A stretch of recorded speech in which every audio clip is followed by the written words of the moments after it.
Good morning, students. I am Suryakala Kumari, lecturer in botany from Sri Venkateshwara College of Arts and Science, Amalapuram, affiliated to Adikavi Nanna University, Rajahmundry. Today, we are discussing about the third BSc 6th semester syllabus cluster paper. Our cluster is the A, pharmacognosy and phytochemistry paper, 5th unit, antibiotics. 5th unit lopala second chapter, antibiotics. We are now discussing about that. What is the antibiotic? Antibiotic means it is the chemical substances. Antibiotic is the chemical substances. These are derived from the living organisms, living cells. Living organisms are living cells. These are the very small amount of substance, very small amount of chemical substance that can inhibit the another organism's growth, that can inhibit the another organism's growth or destroy the microorganisms growth. That is called antibiotics. వాటిని మనం antibiotics అంటాం. ఏంటి antibiotics అంటే that is the chemical substance produced from the living organisms or living cells. These chemical substances having the inhibiting the life cycle of the other organisms or destroying the microorganisms.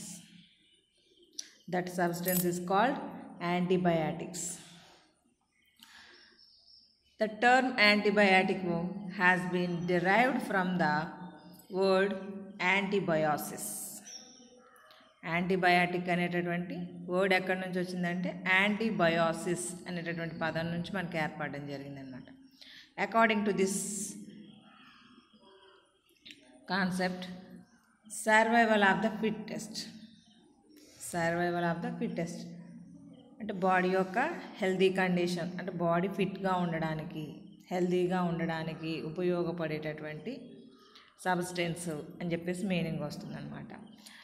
A process in which one organism may destroy another organism to preserve itself. అంటే ఒక organism ఇంకొక organism యొక్క గ్రోత్ని suppress చేయడం లేదా దాన్ని destroy చేయడం జరుగుతుంది. అలాంటి ప్రాసెస్ని మనం యాంటీబయాసిస్ అంటాం. యాంటీబయాసిస్ నుంచే మనకి యాంటీబయాటిక్స్ అనేటటువంటి వర్డ్ ఏర్పడడం జరిగింది. ఫస్ట్ ఈ యాంటీబయాటిక్స్ గురించి మనకి అంటే ఇన్వెన్షన్ ఆఫ్ ద క్రెడిట్, అంటే invention of the antibiotic that is given by the sir అంటే Alexander Fleming. Alexander Fleming in 1928. Antibiotics గురించి మనకి అలెగ్జాండర్ ఫ్లెమింగ్ అనే అతను మనకు మొట్టమొదటిసారిగా ఎక్స్ప్లెయిన్ ఇవ్వడం జరిగింది. దేని నుంచి మనకి ఫంగై ఉంది కదా, పెన్సిలియం. పెన్సిలిన్ అనేటువంటి యాంటీబయాటిక్ని ఐడెంటిఫై చేశారు. అప్పటి నుంచి మనకి ఈ యాంటీబయాటిక్స్ గురించి స్టార్ట్ అయిందనమాట. As a very low concentration of antibiotics are essential to bring about their antibiotic action. అంటే చాలా చాలా తక్కువ శాతం చాలు, అంటే లో కాన్సన్ట్రేషన్లో యాంటీబయాటిక్స్ని తీసుకుంటేనే that can give to the large action. They are also classified as the chemotherapeutic agents. అవి పనిచేసే విధానాన్ని బట్టి రకరకాలుగా మళ్ళీ క్లాసిఫై చేయడం జరిగింది. The action of antibiotic is very specific. given antibiotic has been found to be effective against certain microorganisms only. ఇప్పుడు మనకు పెన్సిలియం ఉందనుకోండి, అంటే ఒక యాంటీబయాటిక్ ఒక ఆర్గానిజంని అంటే స్పెసిఫిక్ ఆర్గానిజంని మాత్రం ప్రివెంట్ చేయగలుగుతుంది. అంటే అన్ని రకాలుగా ప్రివెన్షన్ అనేటటువంటిది జరగదన్నమాట. అంటే అన్ని రకాల మైక్రో ఆర్గానిజమ్స్ని ప్రివెంట్ చేయలేదు. అంటే మనకి ఫర్ ఎగ్జాంపుల్గా పెన్సిలిన్ని అలెగ్జాండర్ ఫ్లెమింగ్ అనే అతను కనిపెట్టడం జరిగింది కదా. ఇది ఏంటంటే గ్రామ్ నెగిటివ్ బ్యాక్టీరియాని మాత్రమే కిల్ చేయగలుగుతుందన్నమాట. అంటే బ్యాక్టీరియల్ ఇన్ఫెక్షన్స్ని మాత్రమే ప్రివెంట్ చేయగలిగేటటువంటిది పెన్సిలిన్. అలాగే స్ట్రెప్టోమైసిన్ అని చెప్పేసి ఒక యాంటీబయాటిక్ ఉంది. స్ట్రెప్టోమైసిస్ అంటే మనకి ఇది యాక్టినోమైసిస్ కేటగిరీకి సంబంధించినటువంటిదే స్ట్రెప్టోమైసిన్ అనేటటువంటిది. ఇది మనకి ట్యూబర్క్యులోసిస్ అంటే మైకోబాక్టీరియం ట్యూబర్క్యులోసిస్ అంటే ఆ బ్యాక్టీరియాని కంట్రోల్ చేయగల కెపాసిటీ ఉంటుందన్నమాట. అలాగే న్యూమోనియాకి సంబంధించినటువంటి బ్యాక్టీరియాని అంటే ఇలా కొన్ని బ్యాక్టీరియాస్ని కంట్రోల్ చేయగలుగుతుంది. అంటే కొన్ని ఆర్గానిజమ్స్ మాత్రమే, అంటే అన్ని రకాల ఆర్గానిజమ్స్ని యాంటీబయాటిక్స్ కంట్రోల్ చేయలేవు. స్పెసిఫిక్గా కొన్ని ఆర్గానిజమ్స్ మీద ఎఫెక్ట్ చూపిస్తూ ఉంటాయి. Classification of antibiotics. యాంటీబయాటిక్స్ మన గురించి చెప్పుకోవాలంటే జనరల్గా 2 టైప్స్ కింద చెప్తాము. బ్రాడ్ స్పెక్ట్రమ్ యాంటీబయాటిక్స్ అని, నారో స్పెక్ట్రమ్ యాంటీబయాటిక్స్ అని చెప్పేసి.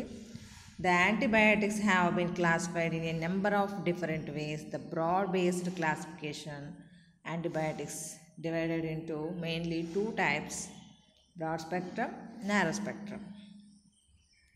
First one is the broad spectrum. These broad spectrum antibiotics, which may be used as curative agents against several ailments. Example of broad spectrum. Example ఏంటి? Penicillin, chloramphenicol, tetracycline etcetera. వీటిని మనం broad spectrum యాంటీబయాటిక్స్కి ఎగ్జాంపుల్గా చెప్పుకోవచ్చు.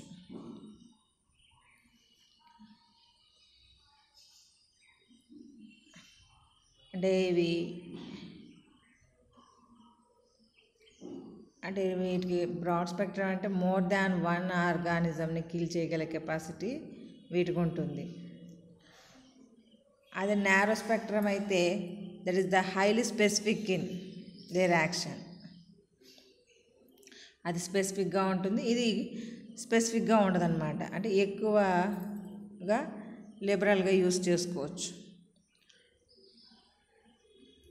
What is the advantages broad spectrum antibiotics అంటే broader spectra of activity అంటే ఎక్కువగా utilization చేస్తూ ఉంటాం. A clean advantage to use of broad spectrum antibiotics is there is less of a need to identify the infecting pathogen with real certainty before commencing treatment. ఇప్పుడు మనకు penicillin అంటే మనకి ఏంటి, ఎక్కడైనా చిన్న గాయం తగిలితే ఆ గాయం మీద పెన్సిలిన్ని వేసేసి క్లీనప్ చేసుకుంటాం. అంటే అదర్ మైక్రో ఆర్గానిజమ్స్ వచ్చి చేరి అది కొంచెం సెప్టిక్ అవ్వకుండా కంట్రోల్ చేసుకోవడానికి యూస్ చేసుకుంటాం.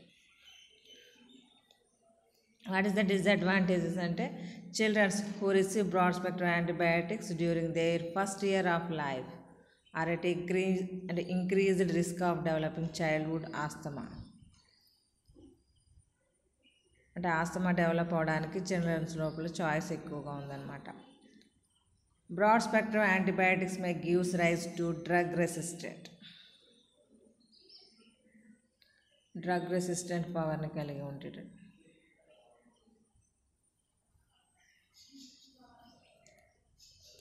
బ్రాడ్ స్పెక్ట్రమ్కి ఇవన్నీ ఎగ్జాంపుల్గా మనం చెప్పుకోవచ్చు.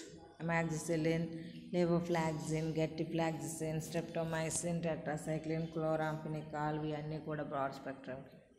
అదే నారో స్పెక్ట్రమ్ యాంటీబయాటిక్స్ అయితే these are only specifically These include such antibiotics which are highly specific in their action. Bacteriocin and Nystatin. అంటే మనకి ఇందులో ఇంకా వేరే ఉన్నాయి. అజిత్రోమైసిన్, క్లారిత్రోమైసిన్, సినడోమైసిన్, ఎరిత్రోమైసిన్, వ్యాంకోమైసిన్ అని చెప్పేసి మళ్ళీ ఇంకా ఉన్నాయి. అంటే స్పెసిఫిసిటీ ఎక్కువగా ఉంటుందన్నమాట. The narrow spectrum antibiotics will not kill as many of the normal micro organisms in the body as the broad spectrum antibiotics. అంటే ఇది మనం ఏదైతే టార్గెట్ చేసుకున్నామో దాన్ని మాత్రమే చంపుతుంది, రిమైనింగ్ ఆర్గానిజమ్స్ మీద ఎలాంటి ఎఫెక్ట్ చూపించదు. కానీ బ్రాడ్ స్పెక్ట్రమ్ అలా కాదు కదా, దాని మన స్పెసిఫిక్గా వేరే పర్పస్కి వాడినప్పటికి కూడా ఇంకేమైనా మైక్రో ఆర్గానిజమ్స్ ఉంటే వాటిని కూడా చంపేసేటటువంటి లక్షణం ఉన్నటువంటి బ్రాడ్ స్పెక్ట్రమ్. అంటే it has the less ability to cause super infection. అంటే మన టార్గెట్ ఎక్కడైతే ఉందో ఆ టార్గెట్ మీద మాత్రమే ఎఫెక్ట్ చూపిస్తూ ఉంటుంది. అందువల్ల స్పెసిఫిక్, హైలీ స్పెసిఫిక్, ఆ సరౌండింగ్స్లో అంటే కొంచెం చిన్న ఏరియాని మాత్రమే ఇది కంట్రోల్ చేయగలుగుతుంది. అది బ్రాడ్ స్పెక్ట్రమ్ అయితే మోర్ దాన్ ఎక్కువ. The narrow spectrum antibiotics will cause less resistance of the bacteria. Bacterial resistance చాలా తక్కువ అంటే దానికి ఏమో ఎక్కువ రెసిస్టెంట్ పవర్ ఉంటుంది, అందుకే ఎక్కువ దూరం స్ప్రెడ్ అవుతుంది అన్నమాట. As it will deal with only specific bacteria. అంటే ఏదైతే ఒక బ్యాక్టీరియా స్పెసిఫిక్గా ఉంటుందో ఇప్పుడు వాటిని మాత్రమే చంపుతుంది. Disadvantages of narrow spectrum antibiotics. Narrow spectrum antibiotics can be used only if the causative organism is identified. If you don't choose the drug very carefully, the drug may not actually kill the microorganism causing the infection. అంటే ఈ antibiotics, narrow spectrum antibiotics వాడేటప్పుడు చాలా కేర్ఫుల్గా ఉండాలి. అంటే మనం ఏదైతే target చేసుకుంటున్నామో దాని మీదే ఎఫెక్ట్ చూపిస్తుంది కాబట్టి ఆ టార్గెట్ స్పెసిఫిక్గా ఐడెంటిఫై చేసుకోకపోయామనుకోండి ప్రాబ్లం క్రియేట్ అవుతుంటుంది. అందువల్ల దీనికి బ్యాక్టీరియల్ రెసిస్టెంట్ పవర్ చాలా తక్కువగా ఉండడం అన్నమాట. వాట్ ఈస్ ద అంటే ఇందాక టైప్స్ కింద క్లాసిఫికేషన్ కింద మెన్షన్ చేస్తాను, broad spectrum antibiotics, narrow spectrum antibiotics. వాటి యొక్క మోడ్ ఆఫ్ యాక్షన్ ఏ విధంగా ఉంటుంది. కొన్ని యాంటీబయాటిక్స్ని తీసుకుని ఎక్స్ప్లెయిన్, అంటే ముందు కొన్ని యాంటీబయాటిక్స్ యొక్క స్ట్రక్చర్స్ చెప్పి, అంటే వాటి కెమికల్ నేచర్ చెప్పి, అంటే క్వశ్చన్ కూడా అదే కదా, chemical nature and mode of action antibiotics అని చెప్పేసి ఇక్కడ ఇవ్వడం జరిగింది. అంటే కొన్ని యాంటీబయాటిక్స్ గురించి, అంటే ఇందాక just broad spectrum antibiotics, narrow spectrum antibiotics అని చెప్పేసి మాత్రం మెన్షన్ చేసాము, అందులో ఎక్స్ప్లెయిన్ చేయలేదు యాంటీబయాటిక్స్ గురించి. ఇక్కడ 2-3 యాంటీబయాటిక్స్ గురించి ఎక్స్ప్లెయిన్ చేసి వాటి యొక్క యాక్షన్ ఏ విధంగా ఉంటుంది, అంటే దేని మీద ఎఫెక్ట్ చూపిస్తాయి అని దాని గురించి ఎక్స్ప్లెయిన్ చేస్తాం. పెన్సిలిన్ మనకు అందరికీ తెలిసినటువంటిదే, మన ఫంగై నుంచి వచ్చేటటువంటిది. One of the first and still one of the most widely used antibiotic agent. అంటే ఇది ఒక స్పెసిఫిక్గా ఒక డిసీజ్ కోసం ఉపయోగించేటటువంటిది కాదు, ఇన్ఫెక్షన్స్ కంట్రోల్ చేయడం కోసం ఉపయోగించేటటువంటి ఒక యాంటీబయాటిక్. అందుకే బ్రాడ్ స్పెక్ట్రమ్ కేటగిరీలో ఇది ఉండడానికి కారణం. Derived from the penicillium moulds. Penicillium ఫ్యూజికోరాయ్ అని చెప్పేసి ఉంటుంది కదా, దానిలో నుంచి వచ్చింది ఫస్ట్. పెన్సిలియం మౌల్డ్ నుంచి, అంటే Alexander Fleming was the first to suggest the penicillium must secrete an antibacterial substance. అంటే గ్రామ్ నెగిటివ్ బ్యాక్టీరియాకి అగెనిస్ట్గా వర్క్ చేసేటటువంటిది. And the first to concentrated the active substance which he named the penicillin. దాన్ని పెన్సిలిన్గా పేరు పెట్టాడు, అందుకే పెన్సిలియం స్పీసీస్ నుంచి వచ్చినాయి కాబట్టి పెన్సిలిన్ అని చెప్పేసి నేమింగ్ చేయడం జరిగింది. Penicillin is not one antibiotic but a family of antibiotics. అంటే పెన్సిలిన్ అనేటువంటిది ఒకే రకమైనటువంటిది కాదు, నెంబర్ ఆఫ్ ఉన్నాయి అందులో. Penicillin F, penicillin G, penicillin X, as well as ampicillin, amoxicillin, nafcillin and ticarcillin అంటే పెన్సిలిన్ లోపలే ఇన్ని రకాలు ఉన్నాయి. The first penicillin was derived from the green mold penicillium, but most penicillins are now produced by the synthetic means. A few are used against gram-negative bacteria. అంటే మనకి Penicillium species నుంచి మనకు produce అయ్యేటటువంటి penicillin antibiotics అన్నమాట. ఇందులో బోల్డెన్ రకాలు ఉన్నాయి. First అయితే మనకు పెన్సిలియం స్పీసీస్ నుంచి, తర్వాత ఇప్పుడు ఆర్టిఫిషియల్గా అంటే ల్యాబ్ కండిషన్స్లో ప్రొడక్షన్ చేసుకొని సింథటిక్గా తయారు చేసుకుంటున్నారు పెన్సిలిన్ని. స్ట్రెప్టోమైసిన్ ఇది యాక్టినోమైసిటిస్ కేటగిరీకి సంబంధించినటువంటిది. అంటే ఒకప్పుడు ఫంగైలో ఉండేది, తర్వాత స్పెషల్ బ్యాక్టీరియా కింద క్రియేట్ చేయడం జరిగింది స్ట్రెప్టోమైసిస్ అనేటటువంటిది. దాని నుంచి స్ట్రెప్టోమైసిన్ అంటే ఇవి యాంటీబయాటిక్ ఏంటంటే వాటి ప్రొటెక్షన్ కోసం release చేసుకునేవి.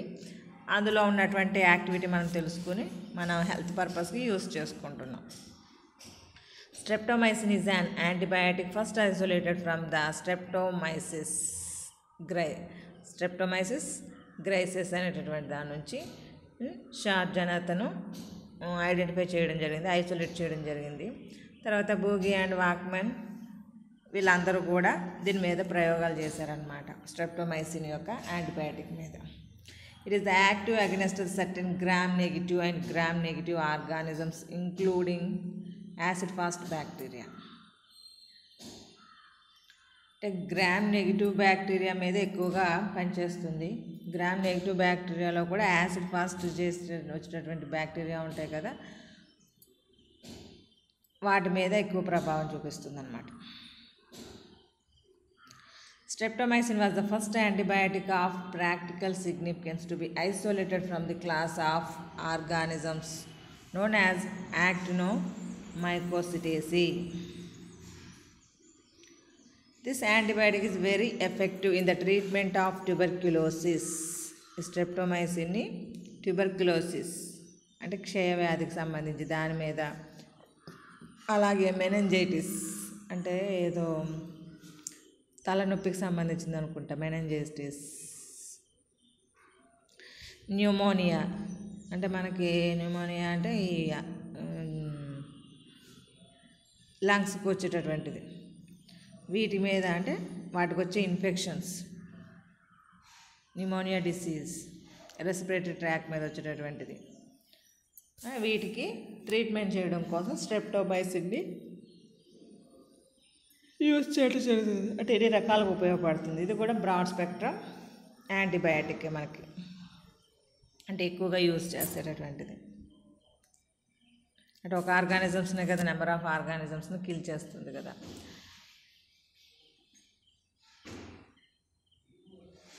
Streptomycin exerts its effect on tubercular bacilli when they are in growing rather than the resting phase. This suggests the process of division, the rapid synthesis of the bacterial cell constitutions is blocked by the drug. అంటే bacteria అనేటటువంటిది ఎక్కువగా division జరగకుండా control చేస్తుంది అన్నమాట. Next tetracycline, ఇది కూడా broad spectrum కేటగిరీకి సంబంధించింది. Tetracycline antibiotics are broad spectrum drugs that inhibit the growth of gram negative bacteria, rickettsiae, chlamydiae and certain gram positive bacteria. అంటే గ్రామ్ నెగిటివ్ని అలాగే రికెట్సియా డిసీజ్ని కలగజేసేటటువంటిది క్లామిడియా, ఇవి వేరే స్పీసీస్, క్లామిడియా స్పీసీస్ అని. అంటే దానివల్ల కలిగేటటువంటి వ్యాధుల్ని కంట్రోల్ చేయడానికి గ్రామ్ పాజిటివ్ బ్యాక్టీరియా వల్ల అంటే వీటి మీద ఎఫెక్ట్ చూపిస్తుంది. They accomplish this by inhibiting the protein synthesis. అంటే వీటి లోపల ఏం చేస్తుంది, ప్రోటీన్ సింథసిస్ని కంట్రోల్ చేస్తుంది. అంటే ప్రోటీన్ సింథసిస్ జరగకుండా ఆపేస్తే ఫర్దర్గా గ్రోత్ అనేటటువంటిది ఉండదు. Compared to other antibiotics, tetracyclines having the relatively mild side effects, but they are known to destroy helpful bacteria in the body. Also, they interfere with calcium deposit in the body. So they should not be used in the very young children. అంటే calcium deposits అయ్యేలాగా చేస్తుందంట. అందువల్ల young childrens చిన్నపిల్లలకి ఈ tetracycline వాడకూడదంట. Originally isolated from the members of the genus Streptomyces. The tetracyclines include such as antibiotics as minocycline, doxycycline and tetracycline. అంటే tetracycline కేటగిరీలో ఉన్నటువంటి అంటే దానికి రిలేటెడ్గా ఉండేటటువంటి యాంటీబయాటిక్స్ అన్నమాట. ఇవి మూడు మీకు అంటే ఇండివిజువల్గా మిమ్మల్ని ఒక యాంటీబయాటిక్ గురించి రాయాల్సి వస్తే రాయడానికి ఉపయోగపడుతుంది. అంటే ఇండివిజువల్గా ఒక్కొక్క యాంటీబయాటిక్ గురించి అనమాట. అంటే క్లాసిఫికేషన్ లాగా చెప్పి ఒక్కొక్క యాంటీబయాటిక్ గురించి ఇండివిజువల్గా మెన్షన్ చేసాం. Next, what is the mode of action? అంటే ఈ యాంటీబయాటిక్స్ వాడుతున్నాం కదా, ఈ యాంటీబయాటిక్స్ వాడడం వల్ల మనకి ఎలాంటి రియాక్షన్ జరుగుతుంది లోపల అంటే ఒక్కొక్క దాంట్లో ఒక రకంగా జరగవచ్చు. అంటే ఏన్ని కంట్రోల్ చేస్తాయి ఇవి యాంటీబయాటిక్స్ అనే దానికి సంబంధించి వాటి యొక్క మోడ్ ఆఫ్ యాక్షన్ గురించి అన్నమాట. యాంటీబ్యాక్టీరియల్ యాక్షన్ జనరల్లీ అంటే మనకి విటమిన్స్ గురించి అయితే ఎన్నో విటమిన్ డెఫిషియన్సీ రావడం వల్ల నెంబర్ ఆఫ్ డిసీజెస్ అంటే ఏ డిసీజెస్ ఇంక్రీజ్ అవుతాయి, ఏ డిసీజెస్ డిక్రీజ్ అవుతాయి అనే దాని గురించి డిస్కస్ అంటే అది మోడ్ ఆఫ్ యాక్షన్ కింద చెప్పుకున్నాం అక్కడ. ఇక్కడ యాంటీబయాటిక్ ఏంటంటే మనం డిసీజ్ని ప్రివెంట్ చేయడం కోసం, ఇందాకదేమో న్యూట్రిషనల్ విటమిన్స్ అనేటటువంటిది లాస్ట్ క్లాస్లో చెప్పుకున్నటువంటి విటమిన్స్ అని న్యూట్రిషనల్ అంటే మన ఫుడ్ ద్వారా తీసుకోవడం ద్వారా. అక్కడిక్కడ ఇది ఏంటి మెడిసిన్, ఇది యాంటీబయాటిక్ అంటే మెడిసిన్. ఏదైనా డిసీజ్ వస్తే దాన్ని కంట్రోల్ చేయడానికి యూజ్ చేస్తాం. Antibacterial action generally follows some of the mechanisms such as the inhibition or regulation of the enzymes. అంటే ఏం చేస్తాయంట అంటే మనకి టార్గెట్ ఏంటి, which is causing the disease, which is causing the infection that is prevented by the antibiotic. దాన్ని తొలగించడమే antibiotic యొక్క aim. అందువల్ల ఏం చేస్తుందంటే గ్రోత్ ఇన్హిబిషన్ చేయడం, లేకపోతే ఆ గ్రోత్ని కంట్రోల్ చేసేటటువంటి ఎంజైమ్ యొక్క యాక్టివిటీని కంట్రోల్ చేయడం జరుగుతుందన్నమాట. Involved in the synthesis of cell wall అంటే సెల్ డివిజన్ జరిగేటప్పుడు సెల్ వాల్ ఏర్పడాలి. ఆ సెల్ వాల్ ఫార్మేషన్ చేసేటటువంటి ఎంజైమ్స్ ఏవైతున్నాయో వాటి యొక్క యాక్టివిటీని రెగ్యులేట్ చేయడం. అలాగే న్యూక్లిక్ యాసిడ్ సింథసిస్ ఫార్మేషన్కి అంటే న్యూక్లిక్ యాసిడ్ సింథసిస్ చేసేటటువంటి ఎంజైమ్స్ని, అలాగే nucleic acids repair or protein biosynthesis అంటే న్యూక్లిక్ యాసిడ్ సింథసిస్కి కారణమైనటువంటి ఎంజైమ్స్ యొక్క యాక్టివిటీ, అలాగే ప్రోటీన్ సింథసిస్కి కారణమైనటువంటి ఎంజైమ్స్ యొక్క యాక్టివిటీని కంట్రోల్ చేయగలిగితే మనం మైక్రో ఆర్గానిజం యొక్క గ్రోత్ కంట్రోల్ చేయగలిగినట్టు.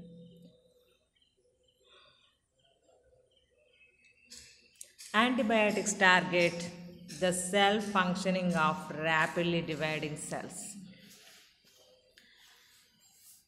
అంటే మనకి ఫాస్ట్గా గ్రో అప్ అవుతున్నటువంటి డిసీజ్ కాజింగ్ ఆ మైక్రో ఆర్గానిజమ్స్ కానీ ప్యాథోజన్స్ ఏవైతే ఉన్నాయో వాటి యొక్క ర్యాపిడ్గా డివిజన్ జరుగుతున్నటువంటి వాటిని కంట్రోల్ చేయడమే యాంటీబయాటిక్స్ యొక్క పని. There are several mechanisms by which antibiotics kill bacteria. These are predominant ones. First action ఏంటంటే inhibition of protein synthesis. Protein సింథసిస్ని ఆపేస్తుందన్నాం కదా. Protein synthesis as an essential process necessary for the multiplication and survival of all bacterial cells. అంటే ఏదైనా organism దాన్ని పెరగాలి అంటే, grow up అవ్వాలి అంటే, దాని సంఖ్యను పెంచుకోవాలన్నా, అది సైజు పెరగాలన్నా దానికి ప్రోటీన్స్ అనేటటువంటివి చాలా అవసరం.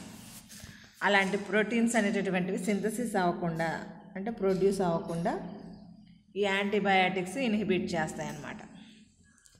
Some of the antibiotic compounds inhibit bacterial cell multiplication by inhibiting the protein synthesis.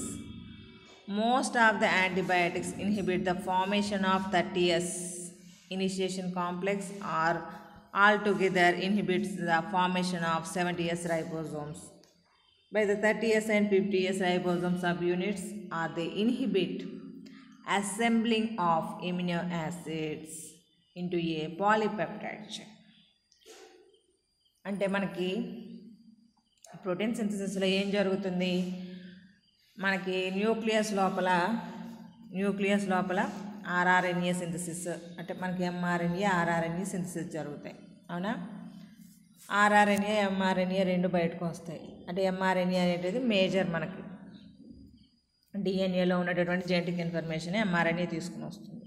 అది సైటోప్లాజంలో ట్రాన్స్ఫర్ అయిన తర్వాత ట్రాన్స్క్రిప్షన్ జరిగి ట్రాన్స్లేషన్ జరుగుతుంది కదా.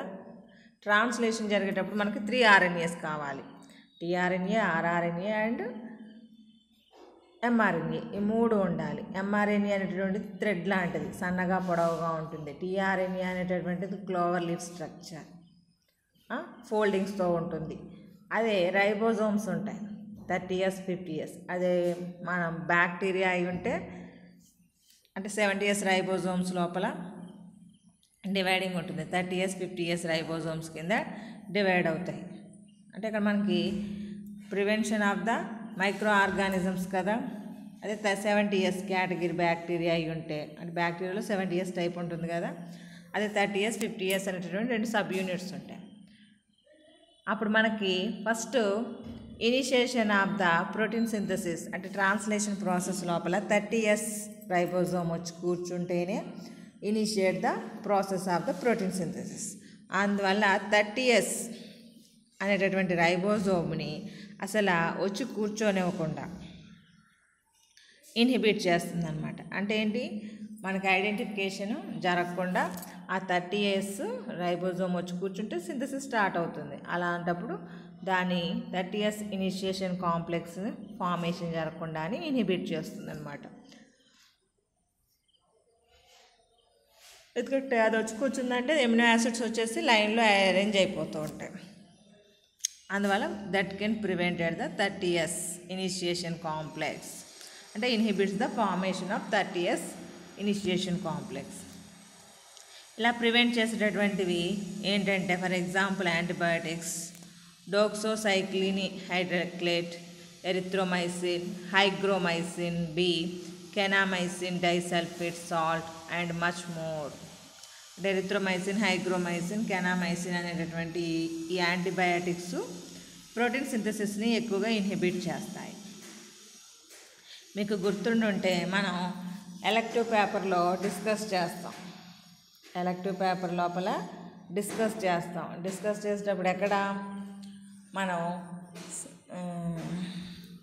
జీన్ ట్రాన్స్ఫర్ జరిగిన తర్వాత the gene is transfer or not అనేది ఐడెంటిఫై చేయడం కోసం we can use the marker jeans.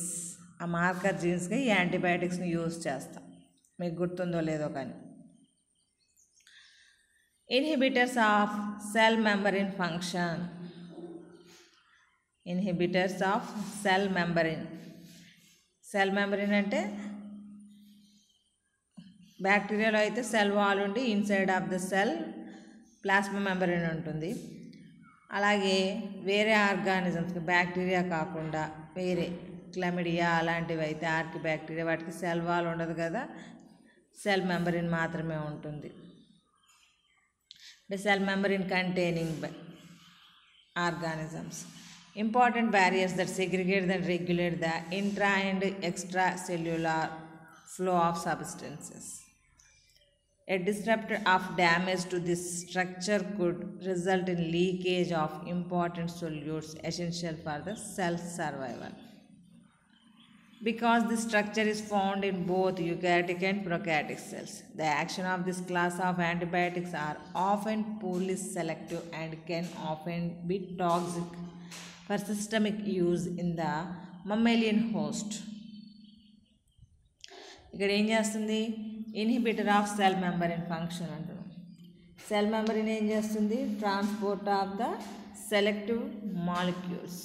సెలెక్టివ్గా కొన్ని మాలిక్యూల్స్ని అది ఇన్సైడ్ కానీ అవుట్ సైడ్ కానీ ట్రాన్స్పోర్ట్ చేస్తూ ఉంటుంది కదా.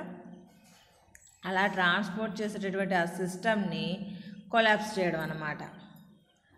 అంటే అందులో ఉండేటటువంటి అంటే damaging the cell membrane. Cell మెంబరిన్ని డ్యామేజ్ చేయగలిగితే ఆటోమేటిక్గా ఆ సెల్ లోపల ఉండేటటువంటి లిక్విడ్ అంతా కూడా లీక్ అయిపోతుంది కాబట్టి సెల్ అనేటటువంటిది డిస్టర్బ్ అవుతుంది. అంటే సెల్ మెంబరిన్ మీద దాని సెల్ మెంబరిన్ ఫార్మేషన్ జరగకుండా, లేదా ఒకవేళ సెల్ మెంబరిన్ ఉంటే ఆ సెల్ మెంబరిన్కి డిస్టర్బెన్స్ క్రియేట్ చేయడం అన్నమాట. క్రియేట్ చేయడం ద్వారా మనకి సెలెక్టివ్గా కాకుండా అంటే ఏదైనా లోపలికి లాక్కుంటుంది, ఏదైనా బయటకు గెంటేస్తుంది. అప్పుడేమవుతుంది, ఒరిజినల్ యాక్టివిటీ పోతుంది అన్నమాట. అంటే ఇది ప్రొకారియోటిక్ సెల్స్కి వాడచ్చు, యూకారియోటిక్ సెల్స్కి. అంటే 2 రకాల సెల్స్ మీద ఎఫెక్ట్ చూపిస్తుంది. ఎందుకంటే మరి ప్రొకారియోటిక్ సెల్స్ ఆర్గానిజమ్స్ని కంట్రోల్ చేయడానికి ఉపయోగపడుతుంది. యూకారియోటిక్ సెల్స్ అంటే ఏదైతే టార్గెట్ ఉందో ఆ టార్గెట్ మీద మాత్రమే ఎఫెక్ట్ చూపించేలా చూసుకోవాలన్నమాట. అంటే కొన్ని సందర్భాల లోపల మనం కాన్సన్ట్రేషన్ ఎక్కువ వాడామనుకోండి, మన బాడీస్ మీద కూడా ఎఫెక్ట్ చూపిస్తూ ఉంటుంది. అందుకే యాంటీబయాటిక్స్ ఎక్కువగా యూజ్ చేయకూడదని చెప్తూ ఉంటాం. Most of the clinical uses therefore limited to topical applications. Polymyxin B and colistin ఇవి స్పెసిఫిక్ అన్నమాట. Colistin inhibition of cell wall synthesis. ఇందాక సెల్ మెంబరిన్ అన్నాం, ఇప్పుడు cell wall. While the cells of humans and animals do not have cell walls. అంటే మనకి cell wall ఉండదు, only cell మెంబరినే ఉంటుంది. అవునా? ఆ సెల్ మెంబరిన్ ఉంటుంది కాబట్టి మనకి సెల్ వాల్ ఉండదు, కాబట్టి బ్యాక్టీరియాకి సెల్ వాల్ ఉంటుంది కాబట్టి ఈజీగా డిస్ట్రాయ్ చేయొచ్చు. This structure is critical for the life and survival of bacterial species. A drug that targets cell wall can therefore selectively kill or inhibit the bacterial organisms. అంటే cell division జరిగేటప్పుడు cell wall అనేటటువంటిది synthesis జరగాలి. అవునా? Cell wall అనేటటువంటిది formation జరగాలి. ఆ cell wall అనేటటువంటిది ఏర్పడకుండా చేసినప్పుడు ఇంకా సెల్ డివిజన్ ఎలా జరుగుతుంది?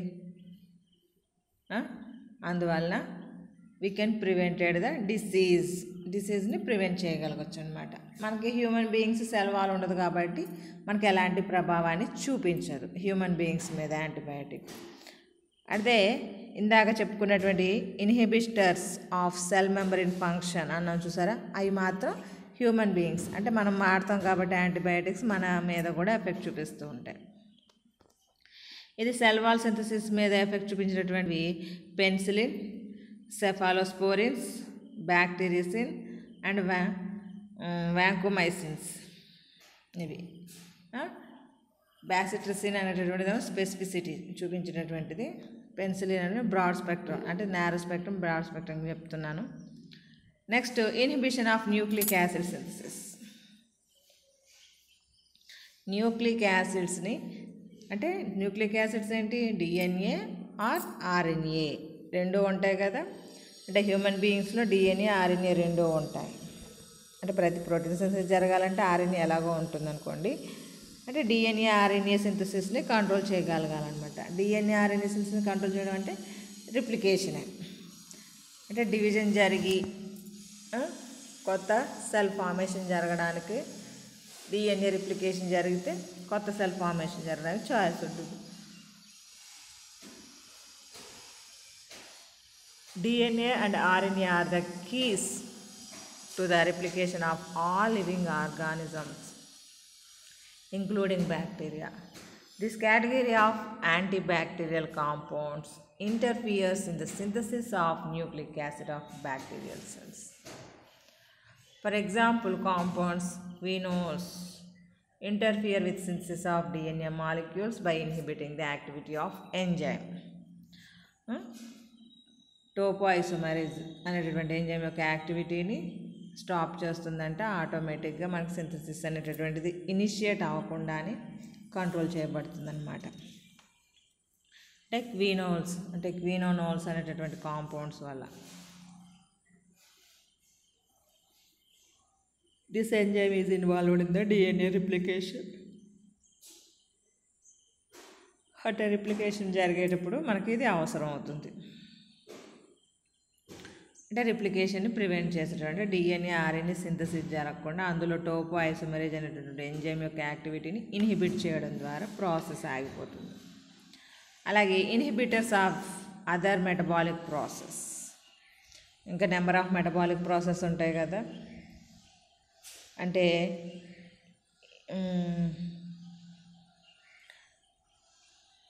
selected cellular process essential for the survival of the bacterial pathogens. For example, both sulfonamides and trimethoprim disrupt the folic acid pathway. అంటే మనకి ఫోలిక్ యాసిడ్ అనేటటువంటిది మన బాడీకి అవసరం. ఎందుకు? ఎనీమియా డిసీజ్ అనేటటువంటిది రాకుండా కంట్రోల్ చేయడం కోసం. అందువల్ల ఈ ఫోలిక్ యాసిడ్ పాత్వేని disrupt చేయడం, which is the necessary step for the bacteria to produce precursors important for the DNA synthesis.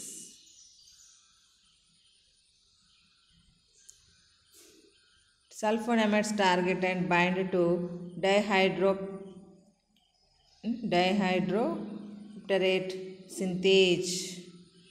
Trimethoprim inhibits the dihydrofoliterate reductase. Both of these enzymes are essential for the production of folic acid, a vitamin synthesized by bacteria but not humans. అంటే మనకి folic acid మన బాడీలో తయారవ్వదు కదా, మనకు అవసరం. కానీ దాన్ని ఏం చేస్తాం? ట్యాబ్లెట్ రూపంలోనో ఫుడ్ రూపంలోనో ఏదో ఒక రూపంలో మనం బాడీలోనికి తీసుకుంటాం. ఇది మైక్రో ఆర్గానిజమ్స్ అనేటటువంటివి ఫోలిక్ యాసిడ్ పాత్వే జరుపుకునేటటువంటి అంటే మన బ్లడ్ స్ట్రీమింగ్స్లో ఉంటాయి కాబట్టి ఫోలిక్ యాసిడ్ పాత్వే జరుపుకుంటాయి కాబట్టి వాటి యొక్క ఫోలిక్ యాసిడ్ పాత్వేని డిస్రప్ట్ చేస్తుంది అనమాట. ఇక్కడ ఏంటి? హ్యూమన్ బీయింగ్స్లో జరిగేటటువంటి ప్రాసెస్ కాదు. ఇక్కడ ఏంటి? యాంటీబయాటిక్స్ మన మీద అటాక్ చేసేటటువంటి ప్యాథోజన్స్ యొక్క వాటి యొక్క లైఫ్ సైకిల్లో ఏదో ఒక మెటబాలిజంని డిస్రప్ట్ చేయాలి. అలాగే ఫోలిక్ యాసిడ్ పాత్వేని డిస్రప్ట్ చేయడం అన్నమాట. సల్ఫోనమైడ్స్ అండ్ ట్రైమిథోఫ్రమ్ ఇవి కాంపౌండ్స్ అనేటటువంటి ఫోలిక్ యాసిడ్ పాత్వేని, బ్యాక్టీరియాలో ఉండేటువంటి ఫోలిక్ యాసిడ్ పాత్వేని డిస్రప్ట్ చేస్తాయంట. డిస్రప్ట్ చేసినప్పుడు ఏమవుతుందంటే డిఎన్ఏ సింథసిస్ అనేటటువంటిది ఆగిపోతుంది. ఆ డిఎన్ఏ సింథసిస్ కారణమైనటువంటిది డైహైడ్రోప్టరేట్ సింథేజ్ ఈ ఎంజైమ్కి బైండ్ అవడం ద్వారా సల్ఫోనమైడ్ అనేటటువంటిది మనకి, అలాగే డైహైడ్రోఫోలోటెరిడక్టేజ్ అనేటటువంటి దానికి వచ్చి ఆ ఎంజైమ్కి వచ్చేమో ట్రైమిథోఫ్రిమ్ అనేటటువంటిది బైండ్ అవుతుందండి. ఈ రెండు ఆ ఎంజైమ్స్ యొక్క యాక్టివిటీని స్టాప్ చేస్తాయి. స్టాప్ చేయడం ద్వారా ప్రొడక్షన్ ఆఫ్ ఫోలిక్ యాసిడ్ అనేటటువంటిది కూడా స్టాప్ అయిపోతుంది. అందువల్ల ఈ బ్యాక్టీరియా అనేటటువంటిది డెత్ కండిషన్స్కు అంటే that can undergo the death conditions ఆ విధంగా జరగడానికి చాయిస్ ఉందన్నమాట. Antibiotics inhibit the growth of infectious agents such as the bacteria, virus, fungus, other types of microorganisms by inhibiting the cell wall formation or nucleic acid synthesis or protein synthesis. అంటే ఎందులో అయినా ఇప్పటికీ కూడా బ్యాక్టీరియాలో కానీ వైరస్లో కానీ ఫంగస్లో కానీ ఏ micro ఆర్గానిజమ్స్లోనైనా antibiotics work out చేసేటటువంటి process ఏంటంటే, బ్యాక్టీరియాస్ అయితే సెల్ వాల్ ఉంటుంది, ఫంగస్లో కూడా సెల్ వాల్ ఉంటుంది. అంటే సెల్ వాల్ ఫార్మేషన్ని అన్నిట్లో న్యూక్లిక్ యాసిడ్ ఉంటుంది కాబట్టి న్యూక్లిక్ యాసిడ్ సింథసిస్ని, ప్రోటీన్ సింథసిస్ చేసుకుంటాయి కాబట్టి ఈచ్ ఎవ్రీ వన్ ఈ మూడింటి మీద ఎఫెక్ట్ ఎక్కువగా చూపిస్తూ ఉంటాయి అన్నమాట యాంటీబయాటిక్స్. అందువల్ల సెల్ డివిజన్ అనేటటువంటిది జరగకుండా కంట్రోల్ అవుతుంది కాబట్టి మనకి డిసీజ్ ప్రివెన్షన్ అనేటటువంటిది జరగడానికి చాయిస్ ఉంటుంది. దీనిలో బైండింగ్ డిఎన్ఏ గైరేజ్ అంటే సెల్ డివిజన్ జరగడానికి మనకి డిఎన్ఏ గైరేజ్ అనేటటువంటిది అవసరం. దానికి అతుక్కుపోతాయి అన్నమాట ఫ్లూరోక్వినోలోన్స్ అనేటటువంటి కాంపౌండ్స్. ఇందులో ఉంటే సిప్రోఫ్లాక్సిన్, ఎఫాక్సిన్, నారోఫ్లాక్సిన్, లెవోఫ్లాక్సిన్, మోక్సిఫ్లాక్సిన్. వీటి లోపల మనకి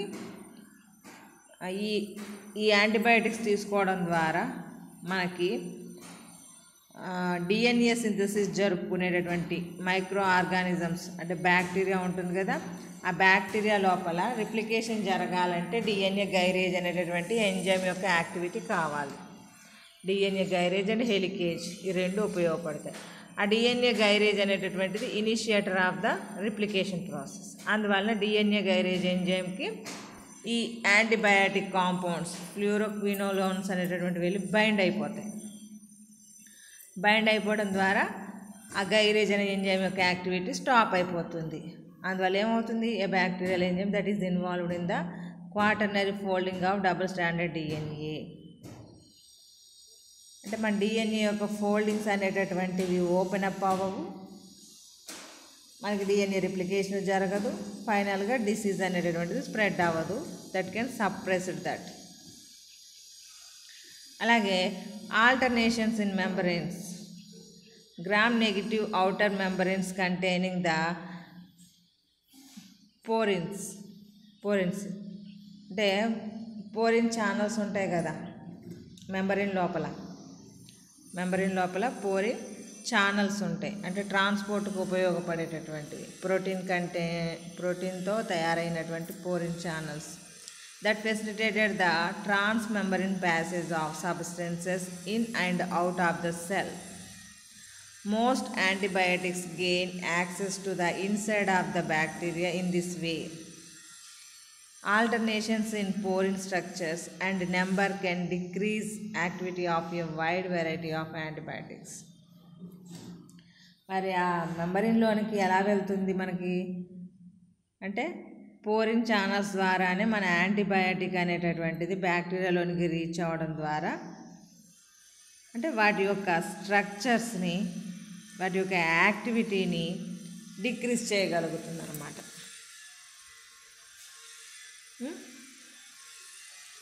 this is the antibiotic mode of action. అంటే మేజర్గా మనం అబ్జర్వ్ చేయాల్సింది ఏంటి, ఇక్కడ ప్రోటీన్ సింథసిస్ని స్టాప్ చేస్తాయి యాంటీబయాటిక్స్ అనేటటువంటివి, సెల్ మెంబ్రెయిన్ యొక్క ఫంక్షను ఇన్హిబిట్ చేయడం జరుగుతుంది. అలాగే సెల్ వాల్ సింథసిస్ని, న్యూక్లిక్ యాసిడ్ సింథసిస్ని యాక్టివేట్ చేసేటటువంటి ఎంజైమ్స్ ఏ ఉన్నాయో ఆ ఎంజైమ్స్ తోటి ఈ యాంటీబయాటిక్స్ వెళ్ళి బైండ్ అవ్వడం ద్వారా that can totally prevent the అంటే వాటి యొక్క గ్రోత్ని ప్రివెంట్ చేస్తూ సప్రెస్డ్ దట్ అంటే ఒక ప్లేస్ నుంచి ఇంకో ప్లేస్కి స్ప్రెడ్ అవ్వకుండా, అలాగే మైక్రో ఆర్గానిజమ్స్ అనేటటువంటివి ఈ కాంపౌండ్ యొక్క ఎఫెక్ట్ వలన అవి సర్వైవ్ అవ్వలేక డెత్ కండిషన్స్కి వెళ్ళిపోతూ ఉంటాయి అన్నమాట. అది యాంటీబయాటిక్ యొక్క మోడ్ ఆఫ్ యాక్షన్ కింద మనం చెప్పుకోవచ్చు.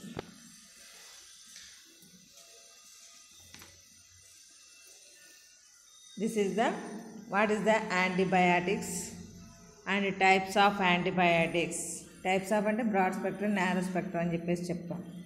అంటే మోర్ దాన్ వన్ ఆర్గానిజమ్స్ మీద వర్కౌట్ చేసేవేమో బ్రాడ్ స్పెక్ట్రమ్ అన్నాము. Specifically that can based on the అంటే హైలీ ఎఫెక్టెడ్గా ఓన్లీ వన్ ఆర్గానిజం దాని మీద మాత్రమే టార్గెట్ చేసేవేమో నారో స్పెక్ట్రమ్ అని చెప్పేసి చెప్తాం. అలాగే కొన్ని యాంటీబయాటిక్స్ గురించి ఎక్స్ప్లెయిన్ చేసుకున్నాము. టెట్రాసైక్లిన్ అని, పెన్సిలిన్ అని చెప్పేసి, స్ట్రెప్టోమైసిన్ అనేటటువంటి వాటి గురించి. అంటే what is the mode of action, ఏ విధంగా వర్కౌట్ చేస్తాయి ఈ యాంటీబయాటిక్స్ అనే దాని గురించి చెప్పినప్పుడు మేజర్గా మనం గుర్తుంచుకోవాల్సింది protein synthesis, cell wall synthesis, అలాగే న్యూక్లిక్ యాసిడ్ సింథసిస్ని ఇన్హిబిట్ చేస్తాయి. అలాగే మెంబ్రెయిన్, సెల్ మెంబ్రెయిన్ ఉంటుంది కదా, దాని యొక్క ఫంక్షన్ని ఇన్హిబిట్ చేస్తుంది. అంటే మేజర్గా ఈ 4 ప్రాసెస్ని చేస్తుంది. ఇంకా అదర్ మెటబాలిక్ ప్రాసెస్లో ఫోలిక్ యాసిడ్ పాత్వే గురించి మెన్షన్ చేసాము. This is the antibiotics and action of the antibiotics అనేటటువంటి టాపిక్ అన్నమాట.